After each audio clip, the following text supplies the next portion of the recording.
Hello दोस्तों, स्वागत है आपका आपके अपने चैनल लीगल न्यूज एनालिसिस पे। जैसे कि दोस्तों हम अपने इस चैनल पे कुछ एक इम्पॉर्टेंट नेशनल एवं इंटरनेशनल न्यूज कवर करते हैं और उनका लीगल पर्सपेक्टिव आप सबसे शेयर करते हैं। तो दोस्तों जो आज की न्यूज मैंने कवर की है वह आपने वेरियस न्यूज़पेपर के माध्यम से सुना होगा कि भारत की जो नेक्स्ट अटॉर्नी जनरल का कार्यभार अब मुकुल रोहतगी जी संभालने वाले हैं। तो आज की वीडियो में मैं आपसे डिटेल में डिस्कस करूंगी कि अटॉर्नी जनरल कहाँ डिफाइन किया गया है, अटॉर्नी जनरल को कौन अपॉइंट करता है और इसके साथ साथ अटॉर्नी जनरल की क्या पावर्स और ड्यूटीज हैं, इनके बारे में आज हम डिटेल में आपसे डिस्कस करेंगे। तो साथियों, हाल ही में जो वरिष्ठ अधिवक्ता मुकुल रोहतगी को फिर से भारत का अटॉर्नी जनरल बनाना जो है वो तय हुआ है। वह 1 अक्टूबर से देश के सबसे बड़े कानून अधिकारी के रूप में अपना दूसरा कार्यकाल शुरू करने जा रहे हैं। जो मौजूदा अटॉर्नी जनरल हैं के वेणुगोपाल का कार्यकाल 30 सितंबर को जो है वो समाप्त हो रहा है। 91 वर्षीय वेणुगोपाल को 30 जून 2017 को देश के टॉप लॉ ऑफिसर के रूप में नियुक्त किया गया था। अब मुकुल रोहतगी जी देश के जो शीर्ष अदालत के वकीलों में से एक हैं। उन्होंने शीर्ष पद संभालने के लिए अपनी सहमति भी दे दी है। उन्हें पहली बार यानी मुकुल रोहतगी जी को पहली बार 2014 में 3 साल के लिए जो है वो अटॉर्नी जनरल नियुक्त किया गया था। वेणुगोपाल ने हाल ही में कहा था कि वे अपना मौजूदा कार्यकाल पूरा होने के बाद जो शीर्ष कानूनी अधिकारी के रूप में अपना काम जो है वो जारी नहीं रख सकते। तो अटॉर्नी जनरल को भी देश की सभी अदालतों में सुनवाई का अधिकार हासिल है। इसी साल जून में वेणुगोपाल का जो केंद्र सरकार ने कार्यकाल 3 महीने के लिए और भी बढ़ा दिया था। सरकार ने उनसे अनुरोध किया था कि वे 3 और महीने के लिए जो है वो इस पद पे बने रहें और वे 30 सितंबर तक इस पद पर बने रहने के लिए मान भी गए थे, ताकि सरकार जो है वो कोई नया व्यक्ति जो है वो अटॉर्नी जनरल के पद पे नियुक्त कर सके। अब जो है वो 7 ईयर्स के जो है वो मुकुल रोहतगी जी अपना दूसरा कार्यकाल 1 अक्टूबर से शुरू करने जा रहे हैं। थोड़ा मैं आपको अगर मुकुल रोहतगी जी के बारे में बताऊं तो रोहतगी जी ने जो है वो अपने पिता अवध बिहारी रोहतगी के नक्शे कदम पे चलते हुए लॉ की जो है वो स्टडी की। वह दिल्ली हाई कोर्ट में जो है वो उनके फादर जज थे। मुकुल रोहतगी जी ने मुंबई के गवर्नमेंट लॉ कॉलेज से जो है वो लॉ की स्टडी पूरी की थी। इसके बाद 1993 में रोहतगी को दिल्ली हाई कोर्ट में सीनियर लॉयर के रूप में भी नामित किया गया था। 1999 में भारत के अतिरिक्त सॉलिसिटर जनरल भी मुकुल रोहतगी जी को जो है वो नियुक्त किया जा चुका है। दोस्तों अब मैं आपको जो है वो अटॉर्नी जनरल के बारे में बताना चाहूंगी कि जो अटॉर्नी जनरल है वह आर्टिकल 76 क्लॉज 1 ऑफ कॉन्स्टिट्यूशन में जो है वो डिफाइन कर रखा है। जो भारत के अटॉर्नी जनरल को जो है वो भारत का राष्ट्रपति नियुक्त करता है। यह आर्टिकल 76 क्लॉज 1 में जो है वो मेंशन किया गया है। अटॉर्नी जनरल का जो है कार्यकाल एज सच आर्टिकल 76 में जो है वो मेंशन नहीं किया गया है। अटॉर्नी जनरल जो है वो यूनियन गवर्नमेंट के कानूनी मुद्दों पे जो है वो मुख्य सलाहकार होते हैं। वह राष्ट्रपति की भी को जो है वो टाइम टू टाइम जो है वो लीगल एडवाइस जो है वो देते रहते हैं। इसके साथ साथ दोस्तों जो भारत का जो अटॉर्नी जनरल बनने के लिए कुछ ये योग्यताएं होनी चाहिए।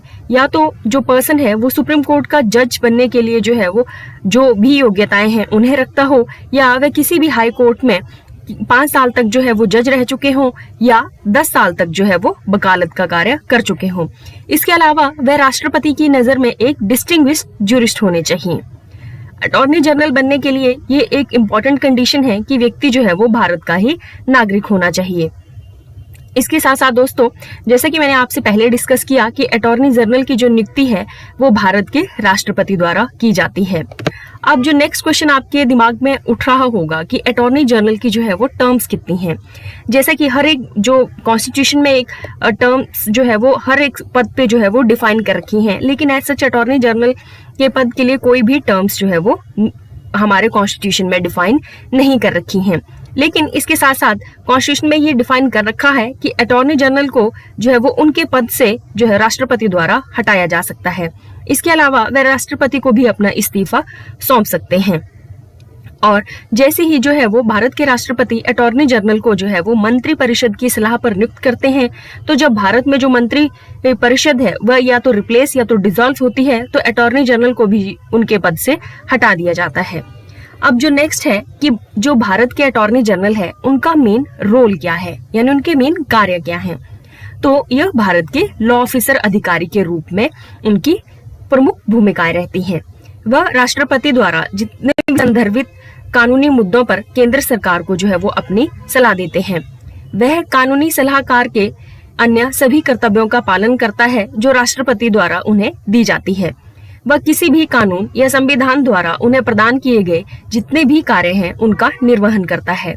कानूनी मामले से संबंधित विषय में उसे भारत सरकार की ओर से सर्वोच्च न्यायालय में जो है वो पेश होना होता है। उसे भारत के राष्ट्रपति द्वारा भारत के जो संविधान के आर्टिकल 143 के तहत सुप्रीम कोर्ट में किए गए कभी भी संदर्भ में जो है वो केंद्र सरकार का प्रतिनिधित्व करना होता है। अब दोस्तों, जो अटॉर्नी जनरल की सीमाएं हैं मैं आपको वो बताना चाहूंगी। अटॉर्नी जनरल को भारत सरकार के खिलाफ जो है वो सलाह नहीं देनी होती है। अटॉर्नी जनरल भारत सरकार की अनुमति के बिना आपराधिक जो मुकदमे हैं अभियुक्तों का कभी भी बचाव नहीं कर सकते। उन्हें जो अभियुक्तों का बचाव सिर्फ भारत गवर्नमेंट की परमिशन से ही करना होगा। इसके साथ साथ अटॉर्नी जनरल को भारत सरकार की अनुमति के बिना वो किसी भी कंपनी निगम में निदेशक के रूप में कार्य जो है वो स्वीकार नहीं कर सकते हैं। अब जो है वो अटॉर्नी जनरल के क्या क्या अधिकार यानी क्या क्या राइट्स उनको अवेलेबल होते हैं। तो मैं आपको बता दूं कि जो भारत के अटॉर्नी जनरल को भारत के क्षेत्र में सभी जो अदालतें हैं उनमें सुनवाई में शामिल होने का अधिकार है। भारत के अटॉर्नी जनरल को संसद के दोनों सदनों की कार्यवाही और उनमें संयुक्त बैठक में भाग लेने का भी अधिकार है, लेकिन उनको वोट देने का अधिकार नहीं होता। भारत के अटॉर्नी जनरल को संसद की किसी भी समिति की बैठक में बोलने या हिस्सा लेने का अधिकार है जिनमें उन्हें एज ए सदस्य के रूप में जो है वो नामांकित किया गया हो। वह सभी विशेषाधिकारों और प्रतिरक्षाओं को प्राप्त करते हैं जो संसद के सदस्यों को उपलब्ध होते हैं। इसके साथ साथ दोस्तों, मैंने आपके साथ एक लिस्ट भी शेयर की है जिसमें जो भारत के प्रथम जो अटॉर्नी जनरल से लेके अब तक जितने भी अटॉर्नी जनरल जो हैं वो नियुक्त किए गए हैं उनकी जो है वो पूरी सूची दी गई है। तो आई होप आपको वीडियो अच्छी लगी हो। अगर आपको वीडियो अच्छी लगी हो तो please like, share and subscribe my channel. Thank you दोस्तों।